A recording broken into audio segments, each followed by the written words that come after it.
Still photographers and வந்திருக்கிற எல்லாருக்குமே என்னுடைய பெரிய வணக்கம். ரஜினி முருகன் என்னுடைய 8வது படம். ஃபர்ஸ்ட் இந்த டைட்டில் ரஜினி முருகன் சொல்லும்போது பொன்ராம் சார்ட்ட வந்து ஏன் சார் ப்ளீஸ் சார், ஏற்கனவே வந்து நிறைய பேர் என்னமோ சொல்கிறாங்க சார், வேணாம் சார் விட்டுலாம் சார் அப்படின்னு. இல்லை டைட்டில் இப்போ வச்சு மைண்டில் வச்சுக்கோங்க, அப்புறமா நான் கதை சொல்கிறேன், நீ அப்புறமா கேட்டு சொல்லுங்க. அது ஓகே சார் அப்படின்னு நான் இப்போ வந்துட்டேன். அப்புறமா கதை சொல்ல ஆரம்பிச்சேன். ஏன்னா ரஜினி முருகன் டைட்டில் வச்சுக்கிறது 2 விஷயம் இருக்குது. ஃபர்ஸ்ட் கேள்வி என்ன இருக்குன்னா, எதுக்கு இந்த டைட்டில் இப்போ வைக்கிறாங்க, எனக்கு என்ன அப்படின்னு சொல்லி எல்லாருமே கேட்பாங்க. 2வது கேள்வி என்ன இருக்குன்னா, இது என்ன எப்படி நம்ம ஜஸ்டிஃபை பண்ண போகிறோம் படத்தில் அப்படிங்கிறது தான். இந்த 2 பயம் எனக்குள்ள இருந்துச்சு. அவர் கதை சொல்ல ஆரம்பிச்சாரு. ஒரு 20வது நிமிஷம் 25வது நிமிஷம் அந்த கதை போகும்பொழுது அங்கே ஜஸ்டிஃபை பண்ணிட்டார். ஃபர்ஸ்ட் டைட்டில் ஏன் வச்சோம் அப்படின்னு சொல்லிட்டு, ஓகே இது சுற்றி தான் படம் இருக்க போதா அப்படின்னா அது வேற ஒரு கதை சொன்னார். ஓகே அதுக்கப்புறம் எனக்கு நம்பிக்கை வந்துச்சு. இந்த படம் ஒரு ஃபர்ஸ்ட் வரும்பொழுதோ இல்லை படம் பார்த்து முடிக்கும் பொழுதோ இந்த டைட்டில் ஏன் வச்சான்றதுக்கான ஜஸ்டிஃபிகேஷன் படத்துக்குள்ள இருக்கும் அண்ட் அந்த கேள்வி இருக்காது அப்படிங்கிறது. அண்ட் அதுக்கப்புறம் தான் இது வெளியில் அனௌன்ஸ் பண்ண பிறகு ஏன் டைரக்டர் சார் இதை யோசிச்சாரு அப்படிங்கிறதுக்கான எல்லாமே இருந்துச்சு. முதல்ல அட்ராக்ஷன் கிடைச்சிருச்சு. வருத்தப்பட வேலைக்கு திரும்ப ஒரு படம் பண்றாங்க, அந்த படத்தோட பேர் ரஜினி முருகன் அப்படின்போது நல்லா இருக்கே, பாசிட்டிவா இருக்கே அப்படின்னு சொன்னாங்க. ஓகே அப்போ அது மீண்டும் ஒரு முறையை புரிஞ்சுக்க வேண்டியது தான். எப்பவுமே டைரக்டர்ஸ் தான் வந்து எப்பவுமே அவங்க தான் வந்து கேப்டன், அவங்க தான் புத்திசாலிகள், அவங்க சொன்னா சரியா இருக்கும் அப்படிங்கிறதுக்கான அதை நான் புரிஞ்சுட்டு இன்னொரு இடம் கூட சொல்லலாம். அண்ட் இந்த ரஜினி முருகன் இந்த படம் ஆரம்பிச்சது வந்து ஓகே எங்களுக்கு பெரிய ப்ரெஷர் தான். நிச்சயமா வருத்தப்பட வாழை பசங்க மாதிரியான ஒரு பெரிய படம் பண்ண பிறகு அடுத்து அதே டீம் சேர்ந்து ஒரு படம் பண்றோம்னா பெரிய ப்ரெஷர் தான். ஆனால் எனக்கு இருந்த பெரிய நம்பிக்கை என்னன்னா பொன்ராம் சார். ஏன்னா பொன்ராம் சார் எப்பவுமே கதையை எழுதும் பொழுது இதுக்குள்ள வந்து இப்படி ஒரு ட்விஸ்ட் இருக்கணும், இதுக்குள்ள இப்படி ஒரு இன்ட்ரோல் பிளாக் இருக்கணும், இப்படி இந்த மாதிரியான ஒரு இது இருக்கணும் அப்படின்ற மாதிரி யோசிக்கவே மாட்டாங்க. எப்பவுமே லைஃப்ல நம்ம பார்த்த விஷயங்கள் ஸ்கிரீன்ல பிரசன்ட் பண்ணும்பொழுது தியேட்டர்ல உட்காந்துருக்க 700 பேர் அவங்க எப்படி ரியாக்ட் பண்ணணும் அப்படிங்கிறது தான் மைண்ட்ல இருக்கும். அதை ப்ரொஜெக்ட் பண்ணும்பொழுது வருத்தப்பட வாலிப சங்கத்தை பார்த்தேன். எனக்கு வருத்தப்பட வாலிப சங்கம் ஃபர்ஸ்ட் ஒரு கதை சொல்லும் பொழுது அது இவ்வளவு பெரிய படம், கதை நல்லா இருக்கு, நம்ம பண்ணா நமக்கு சூட் ஆகும் அப்படிங்கிற நம்பிக்கை இருந்து. பட் இவ்வளவு பெரிய சக்சஸ்க்கு மிக முக்கியமான காரணம் வந்து பொன்ராம் சார் தான். ஏன்னா இமானந்தம் போட்டு கொடுத்த அவ்வளவு சூப்பரான சாங்ஸை படத்துல நல்ல காட்சிகளோடையும் நல்ல ஹீரோடையும் தெளிவா பிரசன்ட் பண்ணது தான் ஃபர்ஸ்ட் ரீசன் நினைக்கிறேன். ஸோ பொன்ராம் சார் மேல ஃபுல் கான்ஃபிடன்ஸோட இறங்கிட்டோம். நான் ஃபர்ஸ்ட் கதை கேட்டு சூரியனுக்கு ஃபோன் அடிச்சிட்டேன். சூரியனை கதை நான் கேட்டேன், நீங்க எப்ப கேட்க போறீங்கன்னு. கார்த்தி இந்த கேட்டுறேன், கார்த்தி கொஞ்சம் ஷூட்டிங் வேலை இருக்கு, இந்த கேட்டுறேன் அப்படின்னாரு. அப்புறம் திரும்ப ஒரு வாரம் 10 நாள் கழிச்சு ஃபோன் பண்ணேன். கார்த்தி கார்த்தி கேட்கணுமா கார்த்தி, அது நல்லா தான் இருக்கும் அப்படின்னாரு. இல்லைன்னா கேளுங்க, ஒரு ரோல் எப்படி இருக்குன்னு தெரிஞ்சுக்கங்க அப்படின்னு சொல்லும்போது அவரு எனக்கு நானும் சூரியனும் படம் நடிச்சோன்னா நான் அந்த படம் எப்படி இருக்குங்கிற அளவுக்கு வந்து சூரியன் தான் கொடுத்துருவேன். எனக்கு டிசைன் பண்ண தெரியாது. நான் நடிச்சிருக்க படத்தை என்னால் வந்து மெஷர் பண்ண முடியாது, எப்படி இருக்கும் என்னவா இருக்க போகுதுன்னு. ஃபர்ஸ்ட் ஹாஃப் கேட்டு வந்து சொன்னார் சூரியனை, கார்த்தி செம்மையா இருக்கு கார்த்தி, நம்ம ஸ்கோர் பண்ணுறது நிறைய இடம் இருக்கு கார்த்தி அப்படின்னாரு. அவனை வேலை நிறையா இருக்கு அப்படின்னு சொன்னான். ஸோ இப்படி ஆரம்பிச்சது தான் இந்த படம். டிஃப்ரென்ஸ் நிறைய சொன்னாங்க. வருத்தப்பட வாலிப சங்கத்துக்கும் இதுக்குமான டிஃப்ரென்ஸ் என்னன்னா அதான் சொன்னாங்க. நான் அது வந்து வேலைக்கே போகக்கூடாது அப்படின்னு நினைக்கிறாரு, இதில் வந்து எப்படியாவது வேலைக்கு போகணும்னு நினைக்கிறாரு. அதை தவிர்த்துன்னா அதுல ஃபேமிலியை பத்தி எதுவுமே சொல்ல, இதுல ஃபேமிலியை பத்தி நிறைய விஷயங்கள் சொல்லியிருக்கோம். இது ரெண்டும் இன்னைக்கு கண்டுபிடிச்சதுதான். நாங்க இதுக்கு முன்னாடி தெரியல, எங்களுக்கே தெரியல. இன்னைக்கு நிறைய இன்டர்வியூ கொடுக்கும்போது ஏதாவது ஒன்று பேசணுமே இந்த படத்தை பத்தி, ரஜினி முருகன் பத்தி சொல்லுங்க அப்படின்னாங்க. சரி 2 பேரும் கலந்து ஆலோசிச்சு இந்த 2 பாயிண்ட் ஒரு மாதிரி இருக்கு, ஒத்துக்குவாங்க, ஜனங்க அக்செப்ட் பண்ணிக்குவாங்க, நம்ம இதை சொல்லுவோம் அப்படின்னு சொல்லிட்டு. மற்றபடி எந்த விதமான புது முயற்சிகளும் இந்த படத்துல கிடையவே கிடையாது. இது வந்து சிரிக்க வைக்கணும், ரசிக்க வைக்கணும் அப்படிங்கிறதும். இந்த படம் ரிலீஸ் ஆன பிறகு வந்து பயங்கரமா எங்களை வந்து அப்ரிஷியேட் பண்ணுவாங்க அப்படிங்கிற எண்ணத்துல இருந்தவே. அப்ரிஷியேஷன் எப்படி இருக்குன்னா, படம் பார்த்தோம் ஜாலியா இருந்துச்சு, இந்த 3 வார்த்தை கிடைச்சதுன்னா அதுதான் எங்களுக்கு இந்த படத்தின் மூலமா கிடைக்க போற ஆஸ்கர் இருக்குது அப்படிதான் மொத்த டீமே ரெடி ஆயிருக்கும். இப்போ இந்த டீம் ஃபார்ம் பண்ண பிறகு இதுக்கு யாரெல்லாம் நடிக்க போறாங்க அப்படின் போது இந்த தாத்தா கேரக்டர் யார் சார் பண்ண போறாங்க அப்படின்னு கேட்டிருந்தேன். அவர்கிட்ட நாங்கள் அப்படியே யோசிச்சே இருக்கோம். இது வந்து கேட்கணும், பட் அவர் ஒத்துக்கு வரான்னு தெரியல அப்படின்னு சொன்னாங்க. யார் சார் கேட்க போறீங்க அப்படின்னு போது ராஜ்கிரண் சாரை கேட்க போறோம் அப்படின்னாங்க. சூப்பர் சார், சார் ஒத்துக்குவாரா அப்படின்னா, ஏன்னா இதுல ஹியூமர் நிறைய இருக்கு, நம்ம சேர்ந்து பண்றோம். சார் வந்து சாலிடா சீரியஸான ரோல் தான் பண்ணுவாங்க, நம்மள மாதிரி எப்படி பண்ணுவாங்க, நம்ம ஒத்துக்குவாங்க நம்ம ரோல்லாம் சேர்ந்து பண்றதுக்கு அப்படின்னு எனக்குள்ள டவுட். நான் டைரக்டர் சார்கிட்ட கேட்டுக்கல. அப்புறம் கதை சொல்லி முடிச்ச உடனே சார் பண்றாருன்னு வந்துட்டாருன்னு எனக்கு பிரமிப்பாயிடுச்சு. அப்படி ஓகே சூப்பர், நம்ம வந்து ராஜ்கிரண் சாரோட ஸ்க்ரீன் ஸ்பேஸ் வந்து ஷேர் பண்ண போறோம் அப்படின்னு சொல்லிட்டு நான் சார் ஷூட்டிங்ல பார்க்கும்போதுலாம் சொன்னேன். சார் நீங்க வந்து அரண்மனை கிளியில வந்து அப்படி தோல்ல தூக்கி வச்சு கடக்கு மடக்கு உடைக்கிறதெல்லாம் நான் பார்த்துருக்கேன் சார். அந்த படம் நான் பார்க்கும்போது ஃபர்ஸ்ட் ரோல தான் டிக்கெட் கிடைச்சது. நான் இப்ப வந்து பேர்ன் பார்த்தேன், அவ்வளவு பெருசா நீங்க டமால் டமால் உடைச்சிங்க சார் அப்படின்னு அப்படின்னு சொல்லிட்டு ஒரு கிளைமேக்ஸ் ஃபைட் எடுக்கும்போது எனக்கு ஒரு ஆசை வச்சு, சார் உங்க கூட சேர்ந்து நடந்து வர மாதிரி ஒரு ஷாட் இருந்தால் நல்லா இருக்கும் சார் அப்படின்னு சொல்லிட்டு ஓடி போய் டேரக்டர் கேட்டேன். சார் இது வந்து நீங்க படத்துல வைக்கலாம் கூட பரவாயில்ல, ஒரே ஒரு ஷாட் அந்த மாதிரி எடுத்து எனக்கு கொடுத்துருங்க சார், நான் வச்சுக்கிறேன்.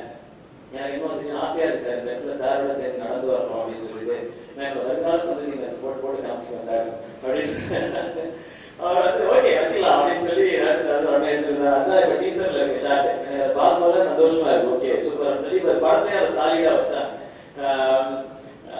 அவரோட நடிக்கிறது அப்படிங்கிறது அதுல நான் பார்த்துட்ட விஷயம் என்னன்னா, என்ன எழுதி கொடுத்துருக்காங்களோ அதை நம்ம கரெக்டாக சொல்லணுங்கிறது, இன்னொன்று அதை நம்ம உள்வாங்கி சொல்லணுங்கிறத ராஜ்கமல் சார் இருப்பாங்க. எல்லாருமே அந்த ஒரு ஷாட் பத்தி சொன்னாங்க. அதனுடைய லென்த் வந்து 7 மினிட்ஸ் கட் பண்ணவே இல்லை.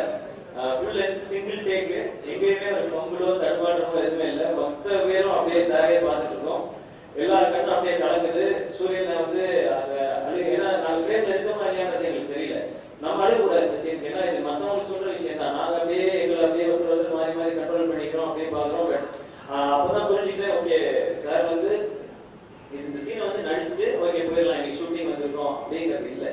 இது இன்னைக்கு இந்த கேரக்டர் எனக்கு வாழ்றதுக்காக கிடைச்சிருக்க ஒரு வாய்ப்பு. இதை நான் இன்னைக்கு பயன்படுத்திக்கணும். ஏன்னா இந்த படம்ங்கிறது ஒரு ஹிஸ்டரி, இதை மாற்ற முடியாது, திரும்ப எழுத முடியாது அப்படிங்கிறத உணர்ந்து பண்ணதான். டெஃபினட்டா அன்னைக்கு ஷூட்டிங்ல நான் எடுத்துக்கிட்ட பாடம் தான். நீ ஒவ்வொரு சீனையுமே லைஃப்ல அப்படிதான் அப்ரோச் பண்றீங்க. ஹியூமர் நமக்கு வருது, ஓகே ஜாலியா பண்ணிடலாம் அப்படிங்கிறது இல்லாம அது பெரிய படிப்பினை எனக்கு மட்டும் இல்ல, ஒட்டுமொத்த யூனிட்டுக்குமே. ராஜ்கமல் சார் ஒரு பெரிய பக்கம் இந்த சைட். ஏன்னா நானும் சூரியன் எங்களை வந்து பயங்கரமா சப்போர்ட் பண்ணி பேலன்ஸ் பண்ணது ராஜ்கமல் சார். இப்படி ஆப்போசிட்ல வந்து வில்லனா யார் சார் நடிக்க போறா அப்படின்னா, ஃபர்ஸ்ட் கேட்டப்போ சமுத்திரகனி சார் அப்படின்னு சொன்னா. ஓகே சமுத்திரகனி சார் சூப்பரா இருக்கும் அப்படின்னு சொல்லிட்டு எனக்கு சார் போய் சமுத்திரகனி சார் கமிட் பண்றதுக்கு முன்னாடி ஒரு 2 days முன்னாடி சமுத்திரகனி சார் கூப்பிட்டு உனக்கு ஒரு லைன் சொல்றேன் தம்பி, நீ கேளு, இந்த கதை பிடிச்சிருந்தா நம்ம பண்ணலாம் அப்படின்னு சொன்னாரு. உடனே கதை சொன்னார். ஓகே அப்படின்னு இன்டர்வல் பாயிண்ட் சொன்னாரு. ஓகே சூப்பர் அப்படின்னு சொல்லிட்டு ஓகே நல்லா இருக்கு சார், ஃபுல் கதை சொல்றேன். ஃபுல் கதை சொல்லி முடிச்சேன் சார், நான் ஒரு கதை சொல்லிட்டா அப்படின்னு சொன்னேன். சொல்லுப்பா அப்படின்னா, நான் ரஜினி முருகன் கதையை ஒரு 10 minutes சொன்னேன். என்னப்பா 2 ஒரே கதையா இருக்கு அப்படின்னு. ஆமா சார் நல்ல வேலை சார், இது வந்து ஏதோ கடவுள் செயல நடக்குது நினைக்கிறேன், கரெக்டா வந்து பார்த்துட்டோம் அப்படின்னு சொல்லி பேசிட்டு, ஏன்னா அது மாதிரி கதையா வேற வேற தான் ரெண்டுமே. பட் ஐடியாவை படத்துல ஒரு விஷயம் இருக்கு, அது படம் பார்க்கும்போது தெரியும். ரெண்டு உள்ள வந்த வரைக்கும் தம்பி சரியான விஷயம் தான் யோசிச்சிருக்கோம், அப்ப நம்ம இந்த படத்துல சம்மந்தப்படுறது கரெக்டா இருக்கும். இந்த பொண்ணை வந்து கதையை சொல்லலாம், சரி நான் அந்த படம் பண்றேன், அது என்ன ரோல் என்னன்றது எனக்கு தெரியாது, நான் படத்துல இருக்கேன் அப்படின்னு சொன்னார் சமுத்திரகனி சார். இன்னைக்கு வர முடியல சார், அவருக்கு பெரிய தேங்க்ஸ். அந்த ரோலை எடுத்து பண்றதுங்கிறது ஒரு வில்லன் ரோல் தான். பட் ஆளை போட்டு வந்து அடிக்கிறது, ஹீரோட சண்டை போடுறது அப்படிங்கிறதுலாம் எதுவுமே இல்லை. ரொம்ப கன்னிங்கா சண்டைக்கும் வராம பிரச்சனையும் முடிக்காம அப்படியே போட்டு மனசுல டார்ச்சர் பண்ணிட்டு இருக்க மாதிரி ஒரு கேரக்டர் மூக்கன்ற கேரக்டர்ல. ஸோ சமுத்திரகனி சார் இந்த பக்கம் சப்போர்ட் போது எங்களுக்கு ஷூட்டிங் ஸ்பாட்டே பயங்கர பரபரப்பா இருக்கும். எப்பவுமே இந்த பக்கம் ராஜ்கமல் சார், சமுத்திரகனி சார், அப்புறம் சூரியன் அப்படின்னு சொல்லிட்டு அவங்களோட பேசுவாங்க. இந்த பக்கம் இன்னொரு பக்கம் ஞானசம்பந்தன் சார், அவர் வந்து ஒரு 5 நிமிஷம் பேசுறாருன்னா அதுல 50 ஜோக் சொல்லிடுவாரு. நம்ம 4 ஜோக் நம்ம மைண்ட்ல வச்சுக்கிட்டு அப்புறமா சிரிக்கிறோம், நம்ம இல்லைன்னா மிஸ் பண்ணிடுறோம் மொத்தமா. அப்ப சொன்னது அதுக்கு சிரிக்கிறதா இல்லை சார், டைம் கொடுங்க சார், அப்புறம் லஞ்ச் பிரேக்ல சிரிச்சு வரேன் சார் அப்படின்ற தான் இருக்கும். அவரோட நடிச்சது உண்மையிலே பயங்கரமான எக்ஸ்பீரியன்ஸ். அவர்கிட்ட நிறைய எப்படி ஸ்டேஜ்ல பேசுவாங்க அப்படிங்கறத நிறைய கேட்டுருவோம். ஸோ இது ஓகே சார். இன்னொரு ஒரு போர்ஷன்ல வந்து இது வந்து ரோல் கெஸ்ட் அப்பியரன்ஸா வந்து மனோகரா சார் பண்ணியிருக்காரு. அவர் வந்து ஒரு ஆடி ஷோரூம் ஓனரா பண்ணியிருக்காரு. அப்படிங்கும் போது அந்த ஆடி ஷோரூம் எப்படி தெரியல. மனோகரா சார் வந்து எனக்கு ஏன் அவர் எவ்வளவு ஸ்போர்ட்டிவ்னா, ஏன் இந்த 4 சீன் இருக்கு, எனக்கு 5 சீன், அதெல்லாம் இந்த சீன் இருக்கு, இதுல தம்பி நாங்க சூப்பரா பண்ண மாட்டாங்க, நீ வா சார் இருக்கு சார், வயசு தான் சார் ஈஸியா ஆகுது, ஸ்லோவா பேசலாம் போது சார் வயசு சார். அவரு அங்க சூரியன் அவர் பஞ்ச் சொல்லுவாரு, சார் பஞ்ச் சொல்லுவாரு, அது ஜாலியா போயிட்டே இருக்கும். ஆக்சுவலா எல்லாம் சேர்த்து படம் பண்றதுங்கிறது ஒரு பெரிய விஷயம். அதுக்கே தனி அவார்டு கொடுக்கணும் பண்றாங்க சார். அவர் எழுதிட்டு போறது 4 பக்கம் தான், நாங்க 10 பக்கம் ஆக்கி இப்ப மண்டையை பிச்சுட்டு இருக்காங்க, எதை தூக்கலாம் எதை வைக்கலாம், இதை வச்சா சூரியன் அதை எடுத்தீங்கன்ற, இந்த பக்கம் கேட்டா நானே எதை எடுத்தீங்கன்ற, இன்னொன்று தூக்குனா இல்லையே இது நல்லா இருக்கு இதே தூக்கணும் அப்படின்னு அவர் வந்து 1 மாசமா ட்ரிம்மிங்க மட்டும் பண்ணிருக்காரு, எடிட்டிங்லாம் முடிச்சிட்டாரு. இது எங்க போய் நான் தூக்குறது என்ன பண்றது அந்த லெவலில் தான் சொன்னாங்க. எல்லாரும் சேர்க்கும்போது இப்படிதான் பண்ணி கொடுத்துருவோம். பட் அவர் வந்து இது மாதிரி தான் வந்தப்பட வேலையை சொல்லிச்சேன். 3 மணி நேரம் இருந்துச்சு சார். நான் எப்பவுமே ஒரு காவியமா எடுத்துட்டு வந்துருவாங்க, அந்த படமா மாத்துறது அவருடைய கேட்டா இருக்கும். அண்ட் அதுக்கப்புறம் பேசினா கீர்த்தி சுரேஷ். இந்த படத்துல வந்து நிறைய பேர் கேட்டாங்க, இந்த ஹீரோயின் தான் வேணும், இந்த ஹீரோயின் தான் வேணும் அப்படின்னு நீங்க கேட்குறீங்களாமே அப்படின்னு சொல்லிட்டு. உங்களுக்கு எந்த ஹீரோயின் இருந்தாலும் ஹாப்பி அப்படிங்கிறதுக்கு இன்னொரு எக்ஸாம்பிள் தான் கீர்த்தி சுரேஷ். இந்த படத்துல நடிச்சிருக்காங்க. அண்ட் பெரிய அட்வான்டேஜ் தமிழ் அவங்களுக்கு பேச தெரிஞ்சது, படிக்க தெரிஞ்சது. ஏன்னா சீன் பேப்பர் கொடுக்கும்பொழுது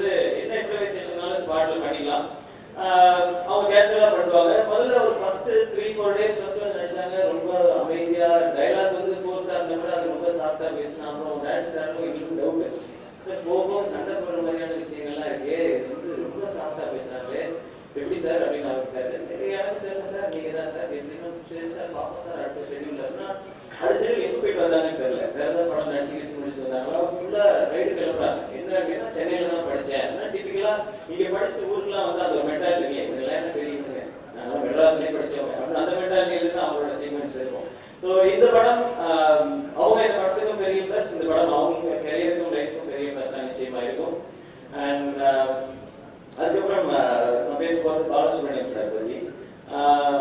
அவரை பொறுத்த வரைக்கும் ஆர்டிஸ்ட் அழகா தெரியும், ஹீரோ ஹீரோயின்றது அவங்க மட்டும்தான் அப்படின்றது இல்லை, யார் ஃப்ரேமுக்குள்ள இருந்தாலும் அழகா தெரியணும் அப்படிங்கிறதா. நான் நடுவில் ஒரு முறை பிசி ஸ்ரீராம் சார் சந்திச்சு பேசும்பொழுது அவர் சொன்னாங்க, பாலு வந்து எப்பவுமே எல்லாமே அழகா இருக்கும்னு யோசிப்பாரு. எனக்கு அசிஸ்டண்டா ஒர்க் பண்ணும்போது கூட நான் ஃப்ரேம்ல ஏதாவது வச்சிருப்பேன், திடீர்னு பார்த்தா அந்த செடியும் மரத்தையும் தொடச்சிட்டு இருப்பாரு.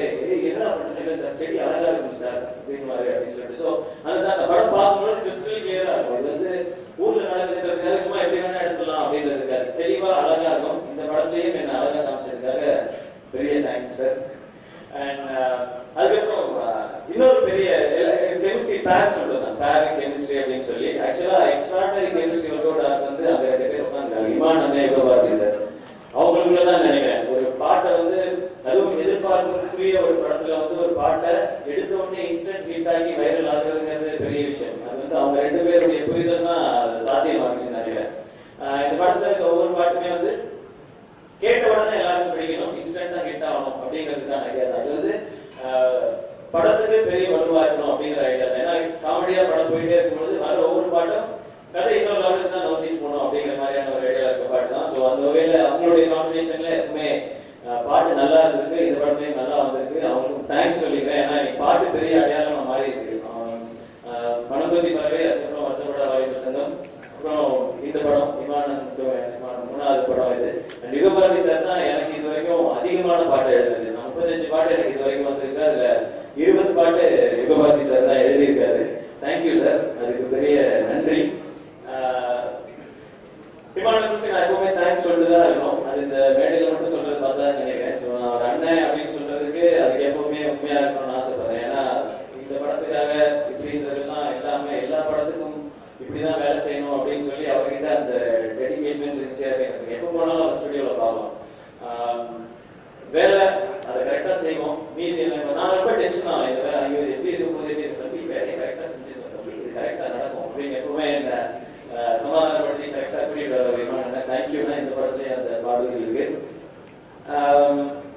அதுக்கப்புறம் இப்போ நான் பேச போகிறது 2 பேர் பற்றி. ஒருத்தர் ராஜாண்ணன், அவருக்கு பெரிய தேங்க்ஸ். இந்த படம் அசம்பிள் ஆகி இது இவ்வளோ பெருசாக இன்னைக்கு இங்கே வந்து நின்று இருக்கிறதுக்கு எல்லாத்துக்குமே மிக முக்கியமான காரணம் ராஜாண்ணன், அவங்களுக்கு பெரிய நன்றி. அண்ட் ஃபைனலாக Lingusamy sir and Bose sir, பெரிய தேங்க்ஸ் சார். ஏன்னா இந்த படம் வந்து பண்ணுறதுக்கான சாத்தியங்கள் எப்படி இருந்தது, இதை பண்ணுறதுக்கான சிரமங்கள் என்ன இருந்தது அப்படிங்கிறது எல்லாருக்குமே தெரியும். படம் ஆரம்பிக்கிறதுக்கு முன்னாடி எனக்கு வந்து 2-3 பேர் பேசினாங்க. பேசிட்டு ஐயோ நீங்கள் ஏன் பண்ணுறீங்க அங்கே, இல்லையே அது கொஞ்சம் அவங்க நிறைய ப்ராப்ளம்லாம் இருக்கும், அதனால நீங்கள் வெளில வந்து வேற எங்கேயாவது பண்ணிடுங்க அப்படின்னு எனக்கும் சொன்னாங்க, பண்ணுறாங்க சார்னு சொன்னாங்க. மேடம் சொல்லிங்க சார், நீங்கள் ஏன்னா உண்மை என்னன்றது தெரியணும் இல்லையா சார். நிறைய பேர் சொன்னாங்க. அப்போ நானும் பண்ணுறாங்க சார் பேசிக்கிட்டோம். ஓகே நம்ம இது வந்து ஓகே வெளில போய் இந்த படத்தை பண்ணால் படம் ரிலீஸ் ஆகும், படம் வரும், நம்ம நல்ல இயக்குனராக இருக்கும், நல்ல நடிகராக இருக்கும். பட் இப்போ இந்த சிச்சுவேஷன்ல யார் கஷ்டம் நமக்கும் அப்படின்னு நினைச்சிட்டு கூட நின்னா நம்ம நடிகனாகவும் இயக்குனராகவும் இருக்கிறத தாண்டி நல்ல மனிதனா இருக்கலாம் அப்படிங்கறத வந்து 2 பேரும் உறுதியா இருக்கும். இந்த படம் என்னவா இருந்தாலும் சரி, என்ன பிரச்சனை இருந்தாலும் சரி, நாங்க எல்லாருமே லிங்குசாமி சார் போஸ் சார் பின்னாடி நிற்போம், நிக்கிறோம், நின்றே தான் இருப்போம். எங்களுக்கு இந்த படம் வரணும் அப்படிங்கிறத தாண்டி நாங்க எல்லாரும் ஜெயிக்கணுங்கிறதுதான் எங்களுடைய ஆசை. இது வரும், இது பிரச்சனை இருக்கு, இதுக்கு அந்த ப்ராப்ளம் இருக்கு, எல்லாருக்குமே ப்ராப்ளம் இருக்கு. ப்ராப்ளத்தை ஃபேஸே பண்ணலன்னா நான் அடிக்கடி ரஜினி சார் சொன்ன லைனை தான் மைண்ட்ல வச்சுக்கேன், சோதனையை சந்திச்சாதான் ஏன் சாதனை அப்படின்னு சொல்லி. சாதிக்கிற நாள் ஒரு நாள் இருக்குன்னு நினைக்கிறேன், இன்னும் கொஞ்ச நாள்ல. அன்னைக்கு இன்னும் டீட்டெயிலாக பேசலாம்னு நினைக்கிறேன் இதை பத்தி. ஏன்னா நிறைய காயப்பட்டோம், நிறைய கஷ்டப்பட்டோம். அதுக்கெல்லாம் நாங்க இன்னைக்கு சந்தோஷமா இன்னைக்கு இந்த டீசரை, இந்த போஸ்டரை, இந்த இடத்துல எல்லாரும் உட்காந்து ஒன்னா பாக்குறது தான் எங்களுடைய பெரிய சந்தோஷம் நினைக்கிறேன். இந்த ஸ்டேஜுக்கு இந்த படம் இங்க வந்திருக்குன்னா இதை தாண்டி இன்னும் ஒரு பெரிய ஸ்டேஜ்ல இந்த படம் போய் நிற்கும். அன்னைக்கு அந்த ஸ்டேஜ்ல நாங்க எல்லாருமே அவங்களை இன்னும் சந்திப்போம் அப்படிங்கிற நம்பிக்கை இருக்கு. விவேக் கிருஷ்ணன் சார் உங்களுக்கும் பெரிய தேங்க்ஸ், அண்ட் ரவிராஜ் சார் உங்களுக்கு தேங்க்ஸ். அவங்களுக்கு பேர் வச்சிருக்கோம் அந்த படத்துல எங்க ஆர்ட் டைரக்டருக்கு. ஏன்னா எந்த சீன் ஆர்ட் டைரக்ஷன் பண்ணணும் அப்படின்னு சொன்னாலும் செட்டு போடுங்க அப்படின்னு சொன்னா வந்து பார்த்தா பேனரா இருக்கும். அதனால பேனர்ஜி அப்படின்னு பேர் வச்சிருக்கோம் இந்த படத்துல வந்து. ஸோ பேனர்ஜி சார் உங்களுக்கு எங்களுடைய நன்றி. அண்ட் எங்களுடைய டீம் எல்லாருக்கும், மேனேஜர்ஸ் எல்லாருக்குமே, அண்ட் அசிஸ்டன்ட் டைரக்டர்ஸ், மற்ற டெக்னீஷியன், டெக்னிக்கல் டீம்ல இருக்க எல்லாருக்கும் பெரிய பெரிய பெரிய பெரிய நன்றி. கிளம்புங்க. இல்ல அது இல்ல வேற சொல்லியிருக்காங்க. ஓகே, எல்லாருக்குமே பெரிய தேங்க்ஸ். ஏன்னா ஒரு பெரிய அழுத்தத்துல பெரிய ப்ரெஷர்ல ஒட்டுமொத்த டீமும் ஒரு ஜாலியான படம் பண்ணியிருக்கோம். இது மக்கள் எல்லாரையும் சிரிக்க வைக்கணும் அப்படிங்கிறதான். சிந்திக்கிறதுக்கு எப்படி வருத்தப்பட விஷயங்கள் அங்கங்க இருந்துச்சு. எங்க இருந்துச்சுன்னு கேட்டாரு, இருந்துச்சு. பத்தி பாத்தீங்கன்னா புரியும் இந்த மாதிரி விஷயங்கள் இருக்கு. அது மாதிரி விஷயங்கள் இந்த படத்தை ஃபேமிலியை விட்டு கொடுத்துறாங்க. வாழ்க்கையில வந்து ஏதாவது முயற்சி பண்ணா ஜெயிக்கலாம். அது மாதிரி அங்கங்க அதை போட்டு ரொம்ப அழுத்தாம அதை அழகா ஜாலியா சொல்லியிருக்கிறோம். ஒரு என்டர்டெய்னிங்கான படம். இதுல புதுசா என்ன இருக்கும்னு கேட்கறவங்களுக்கு புதுசா திரும்பவும் சொல்லிக்கிறேன். ஏன்னா அதுல இருந்து என்ன பண்ண போறீங்க, அதே எப்படி பண்ணுவீங்க அப்படின்னா அதே பண்றதுதான் சிரமமான விஷயம். அந்த சிரமத்தை அந்த கஷ்டத்தை தான் தைரியமா எடுத்திருக்கோம். வருத்தப்பட வாலிப சங்கம் மாதிரியான ஒரு ஜாலியான குழந்தைகள்ல இருந்து பெரியவங்க வரைக்கும் எல்லாரையும் ரசிக்க வைக்கிற மாதிரியான ஒரு படம். ரஜினி சார் பேர் வேற வச்சிருக்கோம் அப்படிங்கிறதுனால அவர் படம் எப்படி ஜனரஞ்சகமா இருக்கும் அந்த மாதிரியான ஒரு முயற்சி தான். அவ்வளவு மாசா இருக்குமானா தெரியாது, பட் எல்லாருக்கும் பிடித்த மாதிரியான படமா இருக்கும் எடுக்கணும்ன்றதான் என்னுடைய ஆசை. அதுதான் முயற்சி பண்ணியிருக்கிறோம். அண்ட் நீங்க வந்து இந்த எல்லாருக்கும் பெரிய நன்றி. அண்ட் இந்த லைவா பார்த்துட்டு இருக்க ஆடியன்ஸ் எல்லாருக்குமே பெரிய தேங்க்ஸ். உங்களுடைய சப்போர்ட் எங்க எல்லாருக்கும், நீங்க இருக்கிற எல்லாருக்குமே தேவை. அண்ட் நீங்க கொடுக்குற சப்போர்ட் பதிலாக நாங்க எல்லாருமே உங்களை தொடர்ந்து என்டர்டெயின் பண்ணிட்டே இருப்போம். அண்ட் அந்த உறுதியோடையும் இந்த Rajini Murugan hit, super hit, black Bastar இது என்னன்றது தெரியல, அது மக்கள் நீங்க தான் டிசைட் பண்ணணும். பட் நீங்க நல்ல சப்போர்ட்டையும் முடிவையும் கொடுப்பீங்க அப்படின்ற நம்பிக்கையோட இந்த இடத்துல இருந்து விடைபெற ஒன்ஸ் அகைன் எல்லாருக்குமே என்னுடைய மனமார்ந்த நன்றி. அண்ட் என் டீம்ல இருக்க நிறைய பேரை மிஸ் பண்ணியிருந்தா சாரி. அண்ட் இந்த படம் எஸ்பெஷலி இந்த ரஜினி முருகன் கரியர்ல ரொம்ப முக்கியமான படம். இதுக்கு எல்லாருக்குமே சப்போர்ட் பண்ணிடுறேன். சப்போர்ட் பண்ண எல்லாருக்கும் மீண்டும் மீண்டும் மீண்டும் ஒரு முறை நன்றியை தெரிவிச்சுக்கிறேன். இன்னும் நான் அப்போ சொன்ன மாதிரி இன்னும் ஒரு பெரிய ஸ்டேஜ்